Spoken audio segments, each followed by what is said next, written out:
right, Corey, thanks for joining me. We've had a little bit of time to talk. He's in from Palm Coast, Florida, and we're going to ask some questions that I think are going to benefit not just me, but all of you who are listening. So we're going to jump right into it. So we're going to go right back to the beginning. Talk to me about your childhood and your parents, your sister, Yep. and just what childhood was like. Because one of the things for me is like, I know like Christian Pulisic got asked, his parents got asked in an interview, was your kid on like a strict diet and like all this stuff at a young age? And like, nah, like he ate ice cream and practiced twice a week, one game. So like, where you grew up, maybe the teams you played for. Cool. Yeah, I grew up in Reading, Pennsylvania. Small town, just like here. Played for my dad all the way until I left for college for 18 years. He's coached me from U8s to all the way up. And maybe my mom was in there a couple times with helping out assistant, but like you said, no diet, no strict diet. Played as much as I could, played in the backyard. Just really, as much as I could do something, my parents were there to do it. And at a younger age, like when I was like U8s, my parents forced me to play soccer because I wanted to play baseball. And I didn't like soccer in the beginning. My parents actually gave me $1 every time I scored a goal in U8. So as a little kid, you're like, all right. So did you save up a lot of money? Yeah, so my parents stopped that after a little bit. Yeah. But that got me into it, and then ever since then, it's just kept going. So you were into baseball. Why did they want you to go to soccer? They just, other than being super smart. They could see that I was pretty athletic, and they didn't want me to play football. And then as soon as I got on the field, they could just see the talent that just was raw. Like you could just understand. Like they said, I could see the field. Like understand. Like other kids would group into a group and go towards the ball, and I would just float on the outside trying to read everything. So easily understand. Yeah, they were just like, it caught on so quick, and obviously as a kid when you start scoring goals, you like doing it, so you keep it. Yeah, well, like we have a camp coming up, and that's going to be the main point is finishing. So that's something I'm not particularly good at. So but that's a cool thing, and that's something I think as parents, like, incentivize your kids like $1. I mean, like you're not giving them the world, but that is the world to you. For sure. You know. So I want to kind of go back to you and your father. Yeah. You're close to both parents. I'm close to my father. Yeah. I don't know if it's a guy thing or whatever. Like, yeah, my mom's number one, my dad's number two. But like, you have that relationship. I want you to kind of share your relationship with your father as much as you want, and how that was, because I know we talked offline about there's some people we know that their parents pushed them and they rebelled, and that's something that I talk to parents about, is like, just be careful because you can get burnt out. So I think it's a tough thing when it's your father who was your coach, but also your father. Yeah, and that's one thing I think I did tell you. Like, there was a couple weekends in there where I was just like, I don't want to. It was just so much every weekend tournament, something like that, and it's just, you miss out on stuff. But you look at it in the end, it's like, it is worth missing those, but you don't want to push. Like, I was never like, I never told him I'm not going. Like, I never was that, but I was always at the point, and he was just like, well, let's just go to this tournament, see how it is. We'll do something afterwards. We'll do what you want to do, because he knew. I guess he understood, but yeah. So still be a kid. Yeah, he still let me be a kid. And what was a really, I think, huge for me is my friends that I hung out with outside. That was our team. So it wasn't this big select professional, well, obviously like a real professional team. It was just like the guys around the city. Just my dad brought them in. Is it from Reading? Like, Mount Penn. Around that area?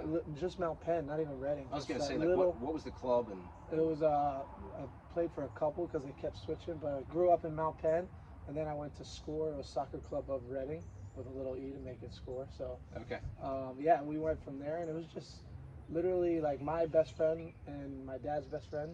They're father son like us, and they were the two coaches, and we were the two guys on the team. We always hung out, so that made it easier, because tournaments, you go with your friends, and it's not like as bad. But relationship with that is, he's coached me club, high school, and PDL growing up. And what's PDL for? Premier Development League. Back then, it's like USL 1 right now. So okay. It's so what like is just put a pause just for a second. Yeah. So what age did you start? 5. Five. Okay.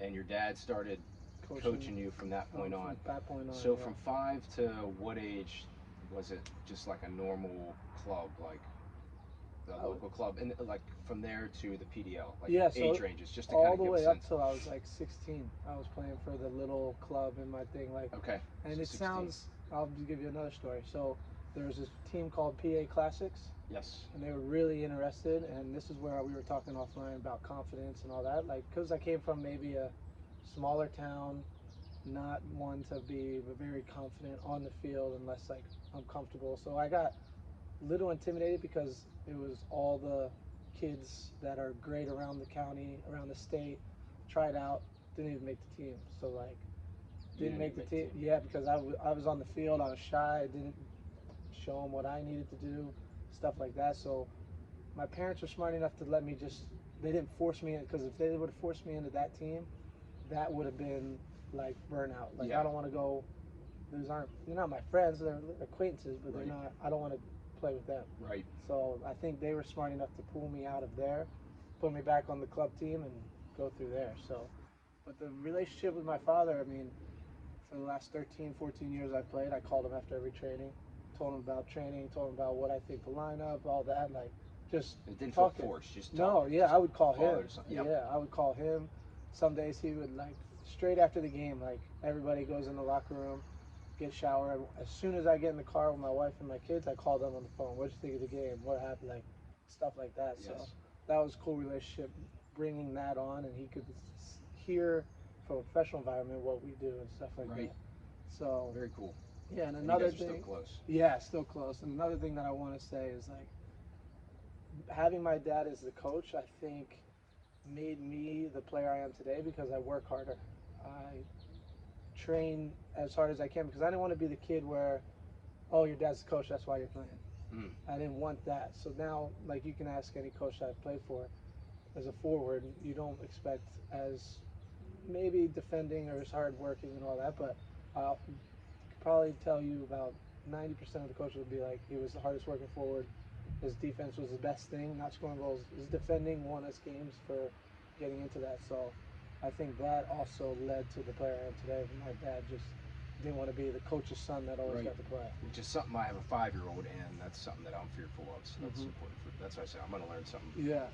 All the time from talking to you because I don't want to be that dad. Yeah. And it's like, hard. And I actually want to stay in the background. Yeah. I'm sure it's hard. Yeah, it's hard because I coached my daughter this year, and like I was not getting frustrated. It's like and I was like, I can't because I don't want to be. Yeah. And like I told you, I don't want them to think they have to play. My kids have to play soccer because they don't have to play soccer at all. Like, obviously it's cool. It would break our hearts. Yeah, it would not be the best day, but I would never, like you said, don't let them be kids. That's the biggest thing I think. And you're a perfect example of that. Yeah. Is your dad didn't force you, your mom didn't force you. Yeah. It kind of pushed you as much as you wanted to be pushed. And then, so when you said up to age 16, at age 16, is that when you went PDL? That's when I kind of got into, it was called the Super Y League. So it got a little more professional, but it was still like our friends playing in that. So then at 17 is when I got ready to go to college. So then they wanted me to play in the PDL before the season. So I was like, to get ready. Yeah. So what's funny is like the coach of that, Brendan Burke, he became the coach of a USL team. The guy I played with on that team is now head coach at Colorado Springs. Wow. Like, yeah. So it's a lot of small town where I came from, but a lot of stuff came from there, like with the PDL club that was really good. Okay. Yeah. Yeah, I think that's important for people to hear. Like at age 16 is whenever that kind of started. Yeah. That's later than I expected. So that's what I've been hearing for girls. They start like at 13, 14, and now you said I think one of the kids is like 14 looking at Penn State. I was like, yeah. My story is my senior year. I didn't know I was going to Penn State till about my senior year. Yeah. Really? Yeah. So like. Now, were you recruited? So coming from a small town, coming from a small town, small school. Like I went to college showcases and all that, but I got pretty lucky because my school is very small. But my athletic director knew the Penn State soccer coach, head coach. And he's like, hey, like we have a pretty good kid on our high school team. He scores a lot of goals. Like just getting the name out there. And I went to a college showcase, did well, met the coach, and That was the Rest only. is history. Yeah. That was it. Yeah. He knew. Yeah. You So. talked to him afterwards, Yeah. and he's like, I Yeah. want you. He was just in contact with him, and then we had just had to wait till the signing day and everything Wow. like that. So. Yeah, it's pretty crazy. It's different than Yeah. what I expected. Yeah, it's a lot 'Cause different. we haven't than, talked about this, and Yeah. everyone's like, should I get in contact with the coach as soon as I'm eligible? 15. I think Yeah. it's 15 or something like Yeah, that. I think my mom tried to send some videos and all that. Obviously, back then it was A little video. different. Yeah, video recorder, big camera, but none of these. Which we should bring back. By the way. Yeah, right. But I think it's a different story, and it's also luck. It's also scoring the goals at the right time too. Yeah. Like if somebody's watching the game, maybe for 20 minutes, it's that luck time where, oh, he had 2 goals in 20 minutes. I don't even need to watch the rest of the game. Right, Or that's it. maybe if I didn't score those goals, I would have been like, he's all right. Yeah, He's just average. Yeah. So it's also about luck, a lot of luck too. Sure. Do you think, kind of a side thing I wasn't going to ask you, do you believe, you said you're a hard worker, and we're going to get into training in a little bit, but do you believe the harder you work, the luckier you get? 100%. Yeah. So, like, I agree with you. There is luck involved, or I'll even say, like, grace from God. Yeah. You know, Yeah. you need both. For They're sure. two different things. But the harder you work, the luckier you get. And I'll be the first one to tell you, I'm not the best soccer player on that field. Like, I don't. It sounds like my goal is to score goals, and I know. So another thing that kids have to understand is know your role. You can't be good at every aspect of the game.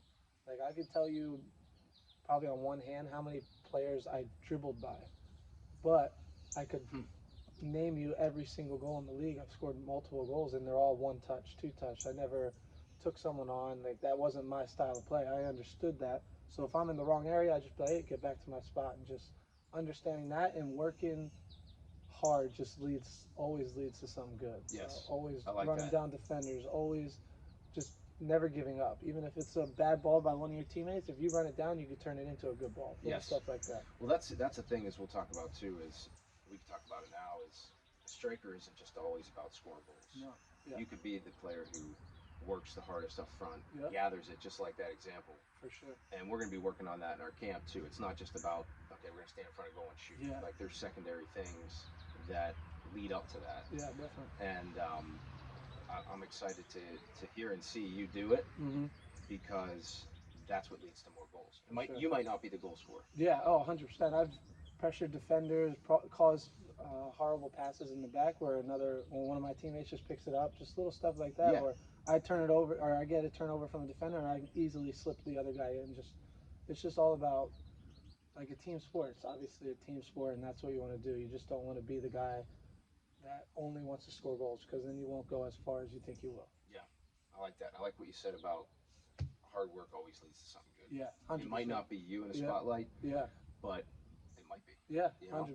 100%. So you're a very humble guy, and this is one thing that like there's unique people in the world that are talented and humble, and I feel like those are the ones I want to be around. So I'm grateful that you're here. Yeah. But talk to me a little bit about.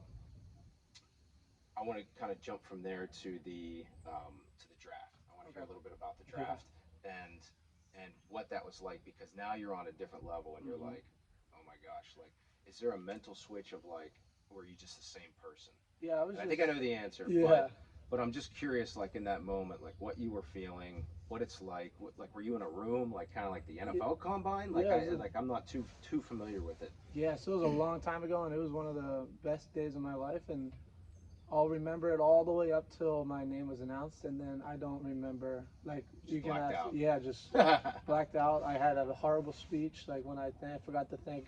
They make you get up and talk. I forgot to thank my parents, my agent, but I thanked my best friend in the crowd. So everybody was laughing, but I can't tell you anything that happened after that. But yeah, you got there. It was a big room. Like my family and my friends were there, and it was just one of those days where it's just like everything worked out, and now we're at the point where it was worth it.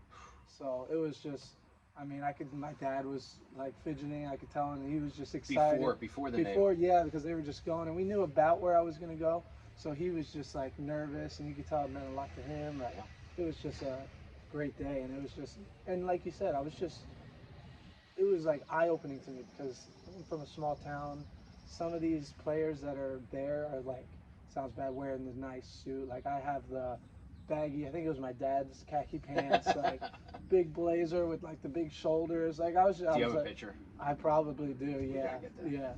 But That's awesome. yeah, but I was just this small little, and it was a good day. And then what's crazy is I got drafted with John Rooney, Wayne Rooney's brother. So I met him that day, Are you and serious? then we were roommates the whole next year. Yeah, so yeah, so it was pretty Man. cool. I can't even imagine. So it was a room of people. How many people were in the room? Probably Just trying like to picture it.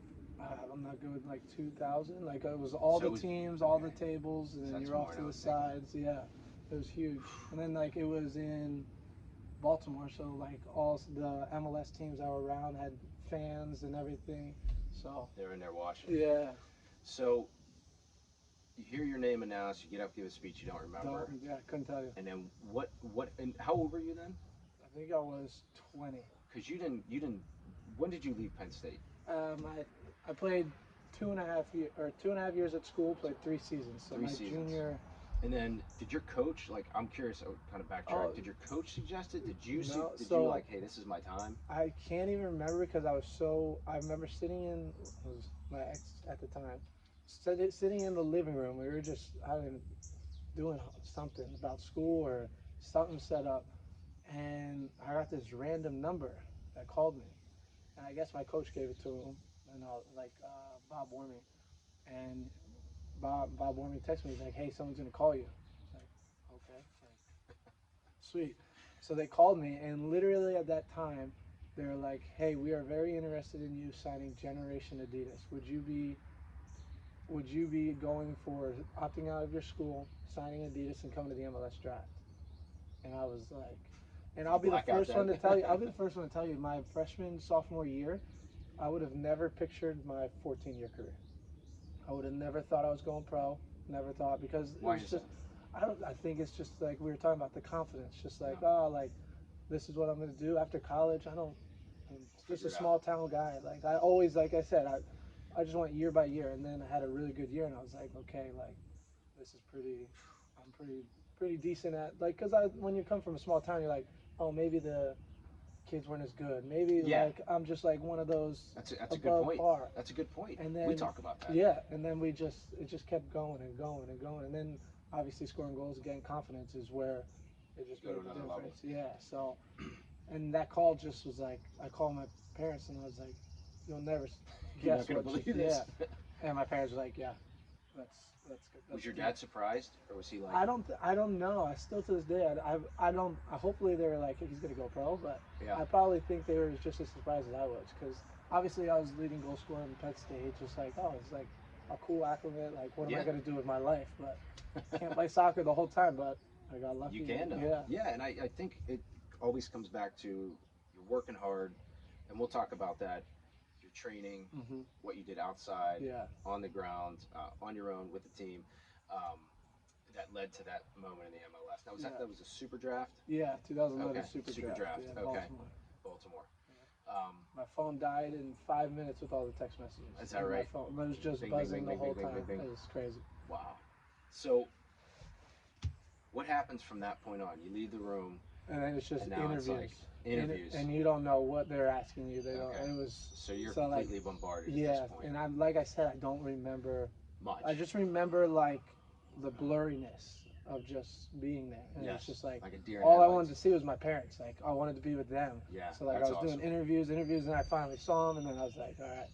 I went Wow. to dinner afterwards, and it was just like, wow. And then you just wait. You're just waiting for obviously you talk to the coach there. It was like a couple hours after, and then the coach calls and it's like, hey, like this is what we're doing. This is when you have to be there. Stuff Yes. like that. So that was pretty cool. So you got drafted to which team? New York Red Bulls. New York 13th. Red Bulls, and that was 13th. Yeah, I was gonna say I wanted 13th in the draft. 13th in the draft. Yep. So you get drafted. You're going to the team. You're rooming with John Rooney, Wayne Rooney. If you don't know who Wayne Rooney is, shame on you. Go look it up. Which is my team that I follow, Okay. Manchester Yeah. United, my whole life. So we'll Nice. talk about that. But you get drafted. You go to the team. You show up. How long from that to when you started training with the team? You do your physicals 2 days, and then all of a sudden, so it was probably about 2 to 3 weeks. And went home. What's a physical like for them? Is it pretty basic or is it Yeah, intense? it's pretty basic. It's not like you're thinking they're doing all like. Full VO2 max Yeah, I stuff. don't know if people like bump that up, but when I was, it was just literally they check everything, make sure you're healthy, make sure nothing No you're major coming issues. in, and then because if you come in injured, they don't have to take you. Like if anything would have happened in those 2-3 weeks, or if they felt something, I'd have to go to another doctor and stuff like that. So those 2-3 weeks, I wasn't doing Anything. anything Yeah, except yeah. for maybe a light run because when you're 20, you're already kind of fit and Yep. everything. So Yep. my parents were like, "You're 0% chance you're doing anything." So Yeah. it was pretty, yeah. But Smart the move. physical was just like a doctor checkup. Literally, just come in, they do your heart. Make sure nothing Yeah, major's wrong. yeah. And then you get into training and you're working with the team Mm-hmm. and they introduce you to the guys. Yep. And how are you feeling then? Nervous. I Nervous mean, is Thierry all. Henry's on the team. Yeah. So Nervous. again, Thierry Henry. So I grew up. We're about the same age. Yeah. So I'm a Man U fan. This is an Arsenal guy. Mm-hmm. But in my opinion, like Oh, top 5, top 10, yeah, greatest 100%. greatest players, and Yeah. his story's pretty incredible. Yeah. How he was, they didn't think he was going to be a striker, Mhm. and then he got, Yeah. It's just, he made it to Arsenal, and they kind of molded him to that. yeah. So you're working with him, maybe at that time, one of Yeah. the best, 100%. the best. I mean, like, yeah, he's out of his prime, but he's the best. He's a I different, mean, he's a like different animal. So I want to hear about that. that when. So funny story. When I first walked into my physical, he didn't even know my name. Because I was young, white, with shaved head. Like he called me Steve-O. So my nickname was yeah. He says I look like Steve-O with my big smile. I see so, it a little bit now. Yeah. So he's like Steve-O, and then we just kicked it off from there. But he, like when you say a different level, he is a different level in every aspect of the game. Like there's MLS. He was faster, stronger. He saw the game like 20 seconds before anybody else. It's just, it was mind blowing to me how his level was way up there. Like I remember doing a fishing drill down in Mexico when we went to preseason, and you would get a ball drilled out, take a touch, finish it from top of the 18. And he was just like, "Hey, look, first touch, goalie's gonna dive left. I'm gonna go right. Boom." I was like, "Well, that was weird. How do you know where the goalie's going?" Like, second time, he's like, "I'll make the goalie dive the right way, but I'll put it top bins. Touch, top bins, goalie dove the right way." He's just taught me. It's just like it's all about your body, your hips, how you're facing towards the goal, how you're running up to the ball, just little stuff like that. Every time it doesn't happen all the time, but No, of course. if you can control that as much, you'll score more goals. Score more so like goals. little stuff like that, it's just what I learned from him is just ridiculous. And also a humbling moment is I always talk about hard work. Rafa Marquez, Mexican national team, defender, like ridiculous. And I was one of the guys. First training, played 11v11, played against the starters. I was just running everything down. He made me twice in one play. Played a long ball. In one play. And Thierry Henry comes up. He goes, "You don't run hard at Rafa." He goes, "You don't run hard at Rafa. You don't pressure him. He'll never touch the ball." I was like, "All right." Good to know. Because that was a learning experience. Because now I'm playing with guys that are extremely good at every position. Like maybe in college, if I would have pressed that defender, would have got the ball. Yeah. But now they're like, "Don't waste your energy. Work hard at the right times, not all the time now." So then that was kind of like, okay, now I'm playing with the big boys. I can't be running around because they're like, "You'll be tired in 10 minutes because you'll never touch that ball." It's either we all go together or like don't do it by yourself. So I was like, all right. Yeah. So that was like the first day, and I was like, "Jeez." You're already like mind blown. Yeah, I'm like, okay. So it was crazy. So you're learning from Henri, and I imagine you're picking his brain at all times. Yeah, always. And did you ever get a chance to play with him? I've always subbed in for him. Subbed in for him, which is cool. Yeah, which is cool. So I remember. It's really cool. Yeah, it was my first game in Columbus. Subbed in for him in like the 70th, 75th minute, and just it was pretty surreal. And a funny story in preseason when we were in Mexico is like I did get to I subbed in for him in front of like 20,000. We were playing Azteca. Okay. Yep. Down in and it was funny because as soon as I got in the game, I was buzzing around. We got a PK, and just my habit of going to get the ball, I ran up and got the ball and tried to take it, like take the PK. And Rafa Marquez comes up, he goes, "No, like give me the ball." And Henri came up to me after the game. He's like, "I like the confidence, but you'll be never taking PKs." I was like, "All right." So I was like, "All right, deal." That's awesome. Yeah. Yeah. But I think my not being like cocky, or how I came in just wanting to learn is what Henri really liked. So I was Is that right? really close to him. He was friends with me, like he would joke around with me and everything. We had some players that were very cocky that he just, Didn't want anything to do yeah, with. and he's one of those where he'll tell you like, don't talk to me, because he's at that level where, He can say yeah, that. nobody's Well, he's gonna been around question. it. Yeah, nobody's gonna question Henri. So yeah, it was really cool that, and with John Rooney and being friends with Wayne, like brothers, it was another link to being like, oh, he's cool. Yeah. Yeah. Man, So I can't, like, just to make it, let alone play with like one of the best ever. yeah, it was. Or It was several of the best yeah, ever. yeah, it's crazy. Now, offline, we talked about the MLS, and I'm curious. I was curious. Mm-hmm. I mean, you've talked about it here, is like the difference in skill level, and Mm-hmm. you went from the MLS to the USL, Yep. Yeah. and we talked about maybe why that was, Yeah. and you got to the MLS for a reason, Mm-hmm. and it certainly wasn't skill, and so talk a little bit about that, and like, do you have any regrets about your opportunity in the MLS, and what something simple you could have done, maybe Yeah. the one thing, and you touched on it a little bit, Yeah. Then, and like it's I not said, skill. yeah, It's not skill. It's all about being confident up here, and I think, unfortunately, I mean, it was unbelievable that I got drafted by New York. Got to see Henri, got to play, practice with him. But there was a guy that I like went to Indiana, Will Bruin, scored more goals than him, played like did better in Penn State, but he got drafted to a team where they needed a striker. Mm. And I'm not saying it's a bad thing. I got drafted to where Henri's going to play 80% of the time. So I never really got that chance, and maybe that came with not having the best confidence, because you'd always see, oh, Will Bruin scored. He's a rookie. He scored in MLS. Like, it's like, oh, dang, that's awesome. But Yeah. I don't say it's a bad thing, and I don't say it's unlucky. I got not unlucky. Got drafted. Like, that's every kid's dream. But it's also about landing at the right team at the right time. And throughout my career, you'll watch my stats, and you'll see stats like one year, oh, why is it? It wasn't the right team, wasn't the right system to play in, and all of that is confidence. Yes. It's coming in and just believing that you could do. And that's one thing I wish I did in my 3 years at the MLS stage is have more confidence, have more. Hey, go into the coaches and be like, I want to play. Why am I not playing? I was one that I'm not playing because There's got to be I a did. reason. Yeah, I missed that goal in training. Like that's why I can't. But then I got to USL, and you can't become like a bigger. How's that saying go? Like in the MLS, there's a lot of fish, Yeah. and when I go to Big the fish or you're a small fish in a big pond. yeah, And it and then reverses. when you go to USL, like at the You're the time, big fish now. yeah, it wasn't as big as what it is now. So I think I Yeah. went in at the right time, Yeah. and then I just started, and then I became that mainstay Became the in guy. USL. Yeah, so then I got a lot of interest from MLS, but it was also my confidence. Or why would I want to go back to MLS and sit on the bench instead of play? I was going to ask you that. Like, Yeah, you're performing at USL, like, okay, like, yeah. we want this guy back on our teams. And it was just I would rather play 100% of the games in USL where it's a one league lower, and I'm happy. I'm confident. Right. I'm happy. Instead of going back to the MLS and I'm training every day, sitting on the bench, not sure what I want to do.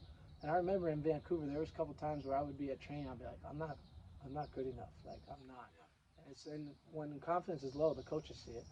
They understand. Like they're just like, there's nothing we can. They tried, and they're like, come on, Corey. Like you're fine. You're fine. Let's go. When you don't have it as a player, you know, and it's just you're not happy. When you're not happy, you're not playing well. You're not at your best. Yeah, you need confidence. Yep. And parents can give that to you. Friends can give that to you. But deep down, you just have to believe it. And I don't think I did that for the first couple years, and that's where I kind of regret that part. So. But I think like you had a hell of a career in USL. Yeah. Second all time leading goal scorer, Mm-hmm. and it's the difference between USL and MLS can't be that much. I would say back then it was. Okay. Now, no. There's guys in USL that could easily play in MLS. There's a guy in MLS that maybe should be in USL, but I think in US it's all grown. Now I don't think there's that much of a difference at all. So I think if the confidence is there, you could have stayed in MLS. Yeah. And this is one thing I talk to kids about. I'm like, how can we get more confidence? got to train harder. Yeah. And you got to put yourself out there in positions where you're going to feel uncomfortable. Yeah. And then the next time you go, you're comfortable. Yeah. Just like you did with like going to Penn State. Mm-hmm. Right. That's step one. Yeah. And then you go from Penn State and you get drafted.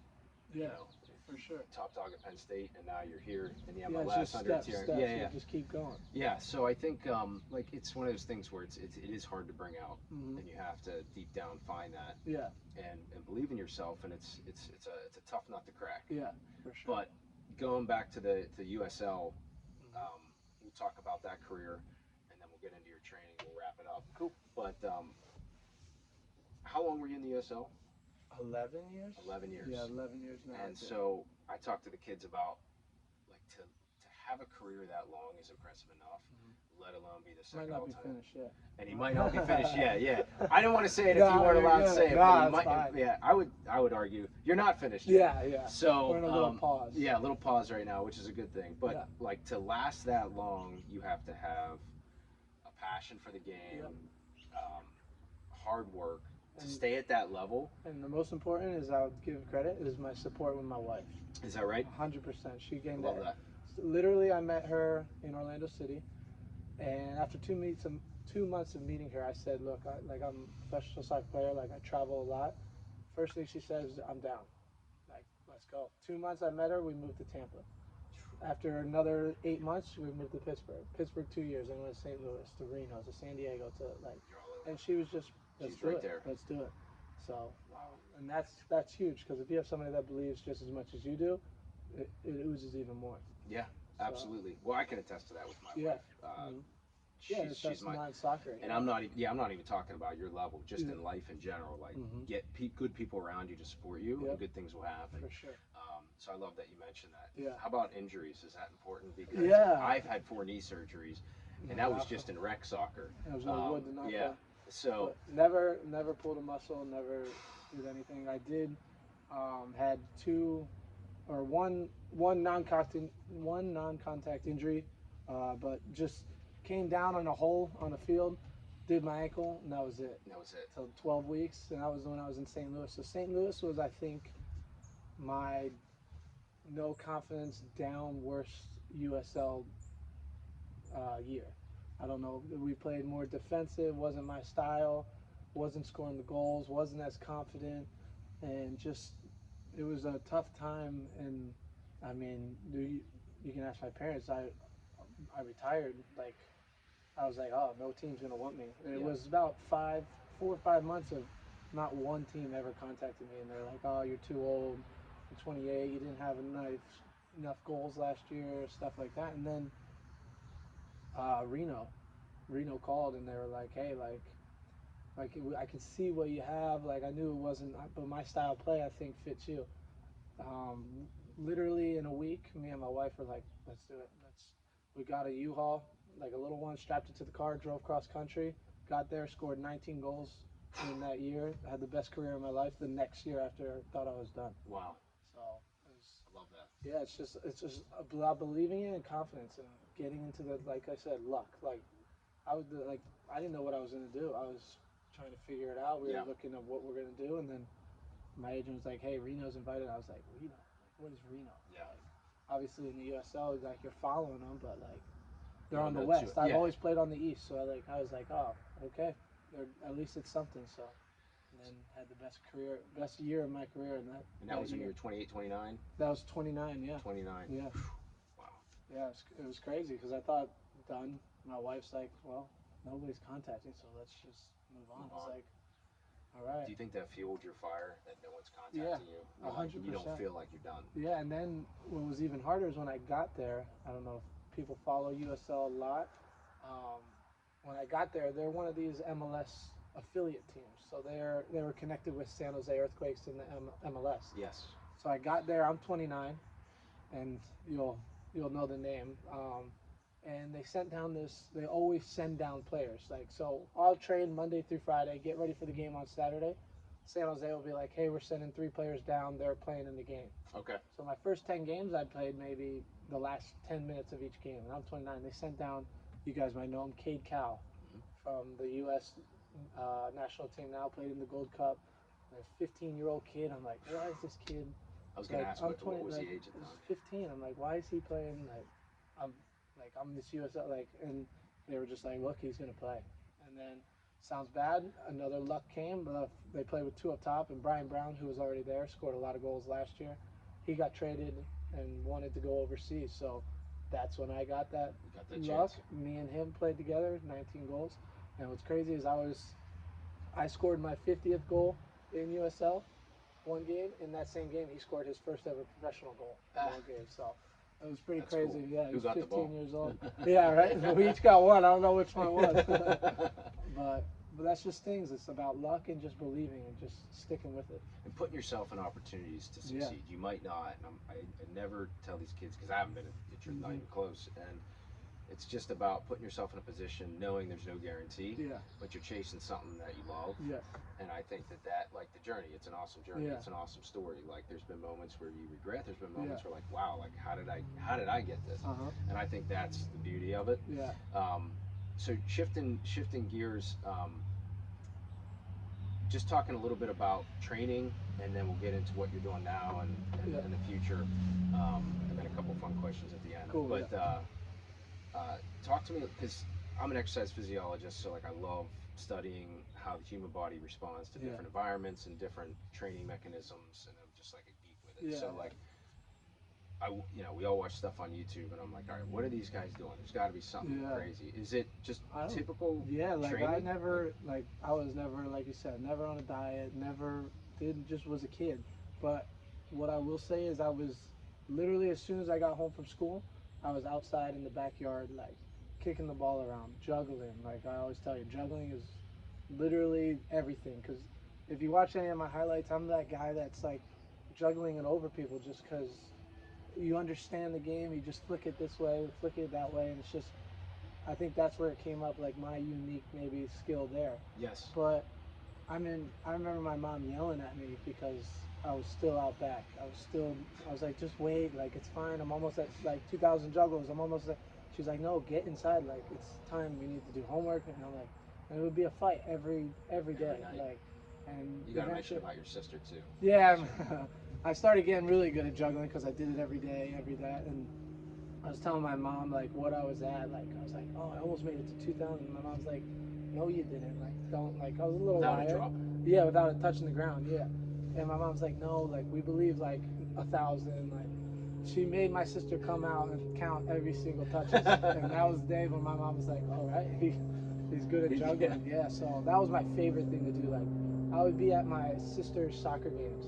Wouldn't even watch the game. I would bring my own ball, go to the backfield where nobody was, and just juggle. Just juggle. Just kick the ball around. Like I would go to my high school field, like I'd be like, Mom, just drop me off. I would take one ball, literally, and I would just kick it around the field and then just pretend I was like in a game and just little stuff like that. So it's not anything crazy. It's just I loved playing it. I believed in it, and like my parents just let me do it. Well, I think people are always looking for this. What's the secret sauce? Yeah, You know, is it something to eat? Is it to get the right amount of sleep? And Yeah. like you would maybe say juggling I think might be the secret yeah, sauce to. yeah, And being clearly you're obsessed with yeah, soccer. So yeah. like I've noticed the kids that I work with, the kids who are obsessed and train on their own outside of lessons Yeah, or anything, they're the ones who excel.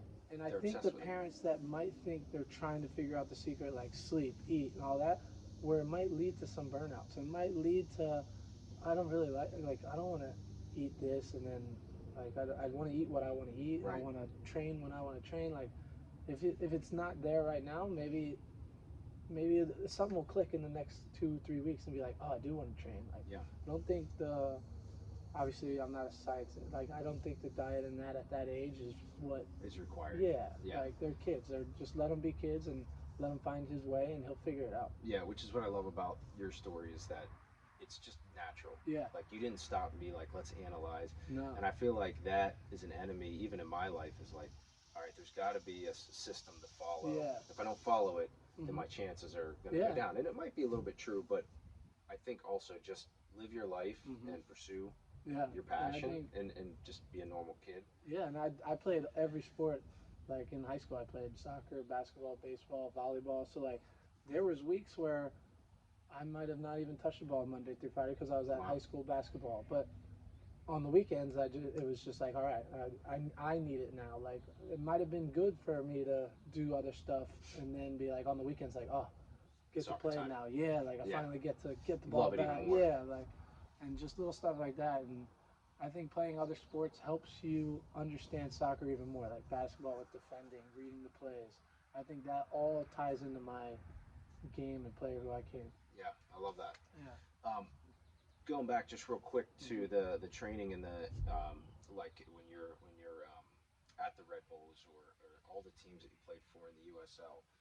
Um, when you show up at a certain time, Yep. group warm up, Yeah. and then obviously there's off season and season training. Yeah. What was the main difference? I'm curious. What was the main difference between off season training and the importance of conditioning? Was it all sprinting? Did they have you Yeah. do long runs? And what was it like during the season? Mhm. Your playoff seasons? Like, So did that training vary? what's crazy is it's not as preseason is they're not so mad if you don't come into shape because preseason is for you to get in shape. It's up to you, like because you're a professional. Yeah, true. It's up to you. They give you stuff. They're like, hey, if you want preseason to kick your butt, you like if you want it to be hard, you don't have to do anything in the off season. We'll get you in shape, Yeah, but the 3 weeks are going to be terrible. Or do some running, do some so it's not as bad. And then you got guys on the team like that I've played with that basically there's no off season. Like I'm one to take off season. I take breaks. Like I want to be with family. I want to yes, enjoy time. But there's guys that you wouldn't even know when off season was because they're just always fit. They're always always fit. on it. First day of training, they're fit. I'll be the first to tell you some of those times I'm like, oh, I should have ran a little more in the off season. But I think that's the player that I am. Like when I have my time to get away, I use it. Like and I'm not one to every day soccer, every day soccer, every Yes, day. Like when it's off season, I'm like, I it's want off to, yeah, for a reason. family. I didn't see my family the whole year because of the game, so that was hard. And then just that's what I want to do. I want to relax. Like I'll go kick the ball around, but it's not, Super yeah. intense. But then during season trainings, like if you're not giving 100%, you're not playing that weekend. If you're not paying attention, if you're not like you can't check out. Like maybe when you're younger, you're like, I don't want to train Yeah, today. Like I'll just lackadaisical. Like your dad might get mad, be like, why didn't you train today?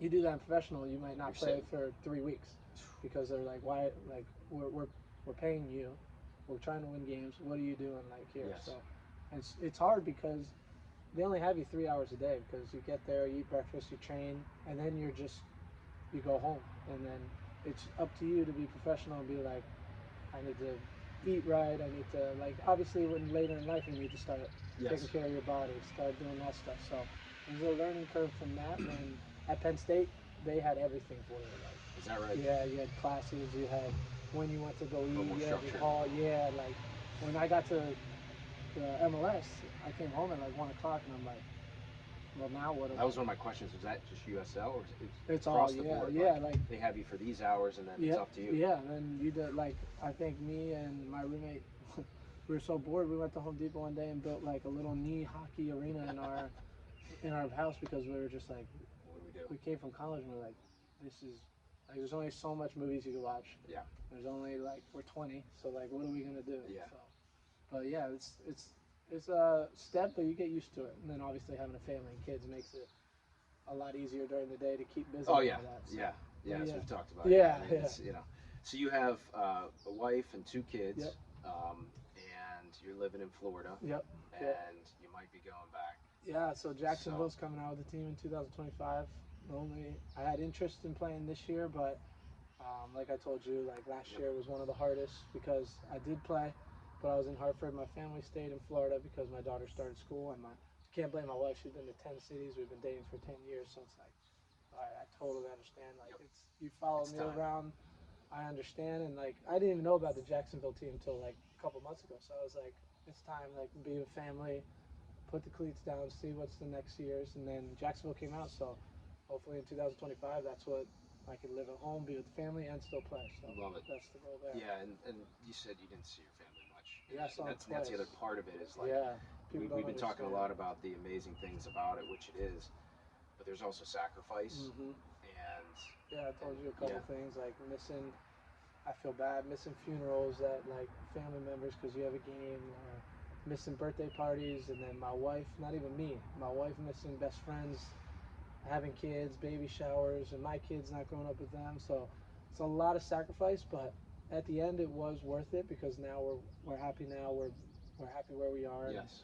Hopefully I get lucky enough to play for Jacksonville, so my kids are now older, understand, and family, friends can come watch the game because people don't realize. So like it was just me and my wife in Reno.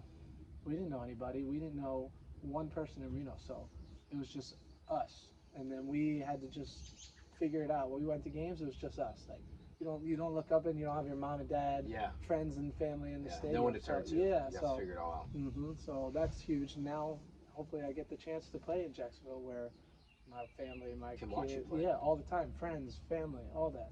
So it gives goosebumps thinking about it, and that's my goal for 2025. Yeah, and I was just say like that's the kind of the payoff.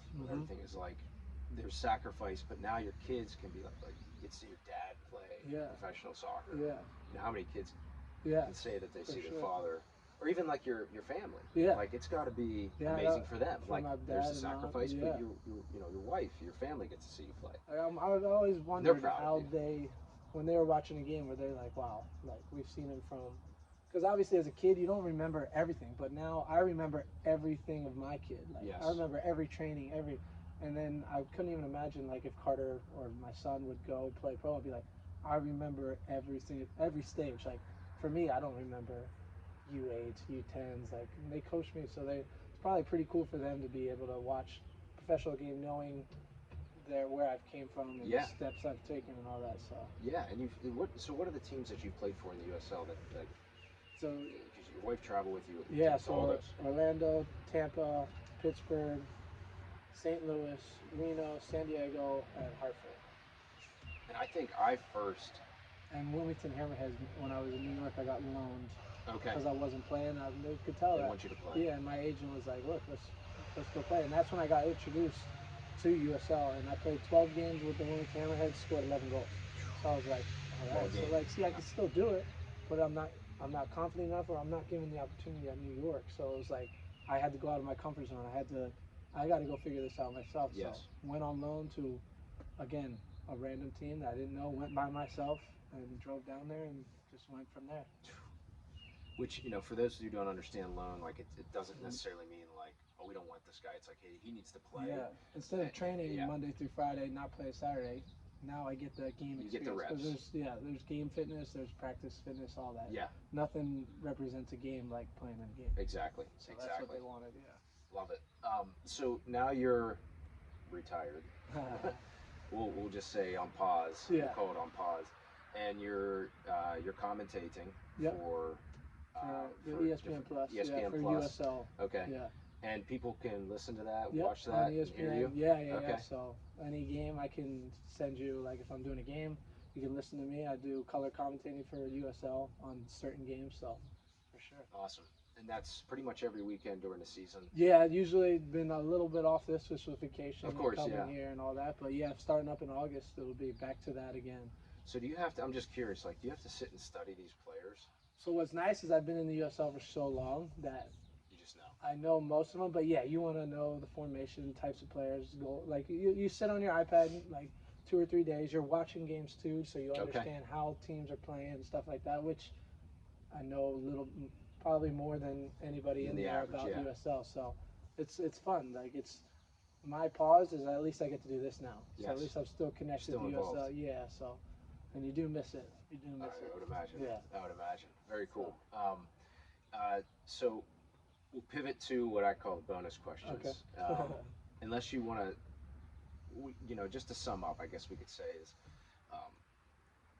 hard work always leads 100%. to something great. Be confident in yourself. Yep. Those two things, if you have that, you can always learn skill. You can't learn hard work. Yeah. You teach it yourself. It's from inside. Confidence from inside. You can learn all the skill you want. If you don't have hard work and confidence, you're not gonna. You'll make it to a certain level, but you won't get to that next level. Because skill can only take you as far as you can go. And to the ones that are listening, it's possible to go from where they are to where they want to be. 100%, yeah. And believe it, I come from a small town. Didn't think I was ever gonna, and just kept going. Just kept going. Yeah, just keep believing. Yep, 100%. And when you have the support around you, that's even better. Yes, love it. Yep. Thank you. No, thank Yeah, you. man, it's been a pleasure. We've talked about a lot. We'll talk about a lot more, but just some fun questions. Favorite pregame music? Eminem. Eminem. Yeah, I grew up in that. So what's funny is like I've been telling kids I've been working with, for some reason, I don't know, I heard an Eminem song on the radio. I've been on an Eminem kick. Oh, and yeah. I didn't know that, by the way. So these are, I don't know these answers. I know a couple of them, but I've been on an Eminem kick. Really? So I've been playing it, and I have like a no cursing rule on in my lessons. Yeah. That's tough with Eminem. But it's tough with Eminem. But it's like you can just feel the energy rise because I play music. He's just one of those that he cares and he has passion for it. So it's just like you can feel him getting it, and it just gets me pumped up. Like I love it, love all his songs. Is it just random song or is it like a playlist? Usually like Lose Yourself, like that's the number one song. I think that's the song I heard. Where I'm Yeah, like, all right, I need to start listening. Yeah, that's what I mean. So. Favorite protein? Tottenham. Tottenham? Yeah. Really? I'm a huge Harry Kane fan. Oh yeah, me Huge too. Me too. Is he gonna stay? I hope so. I don't know. So? Yeah, because where he goes, I'm changing teams. Is that right? Yeah. So it's okay. So you're a Harry Kane club fan. Yeah, okay, I got you. I'm with you there. And I feel bad for you as well because I feel like they get here and they never cross the line. Yeah, always. Now, where did that start? It was pretty random. So when I was in St. Louis, my really good friend on the team, because I was an Arsenal fan because of Henry. Of course, yeah.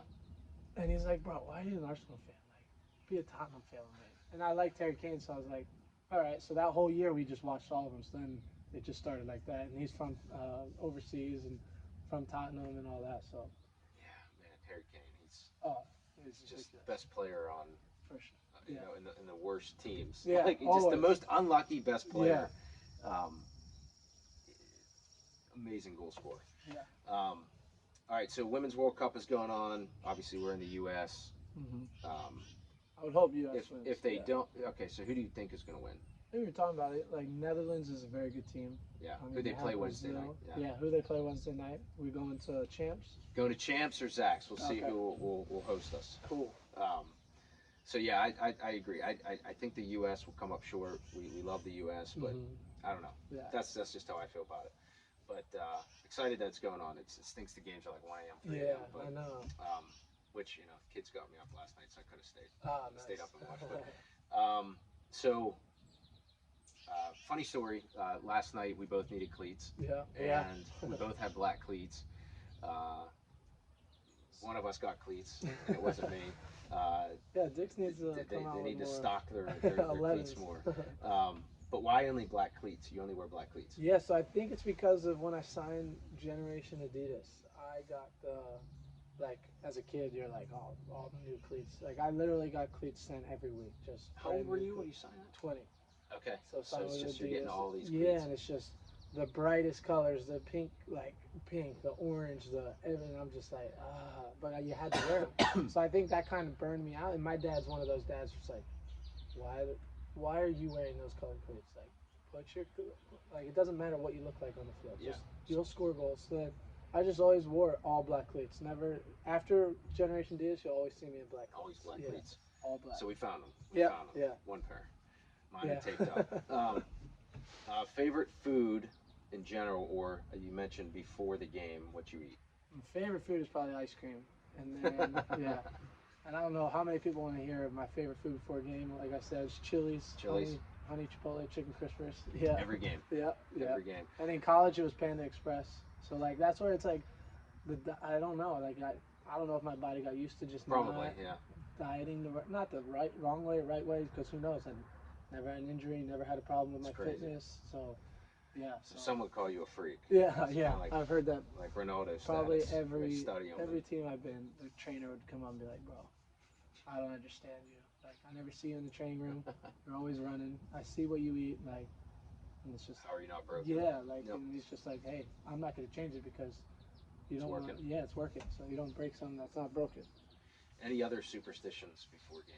If you want to call it that. Yeah, I always write KJH on my wrists for my kids' initials. Both of them have the exact same. Carter Joanny Hertzog, Kyson James Hertzog.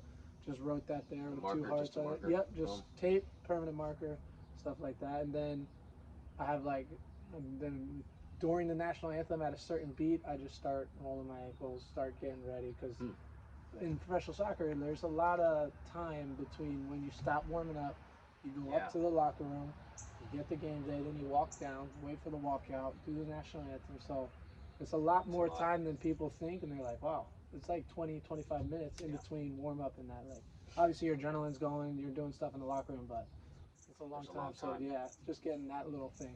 Cool. I like it. I always had to do my left sock and shin guard, right sock and shin guard, left shoe, right shoe, time on left, time on right. See, I'm always always left to I'm right, opposite. left to right. Always You're opposite. right. Yeah, I'm right, always left, right. right, left. Yeah. That was all I had. If somebody, nobody could ever put my cleats. Like if somebody would put my cleats on, I'd never wear them again. Is that right? Like, it's just like they're just mine. People understood that, and they were like, because people would always throw cleats across and be like, "Oh, try these on." I'm like, no, you're not trying mine. Yeah. Let's see here. Favorite soccer move.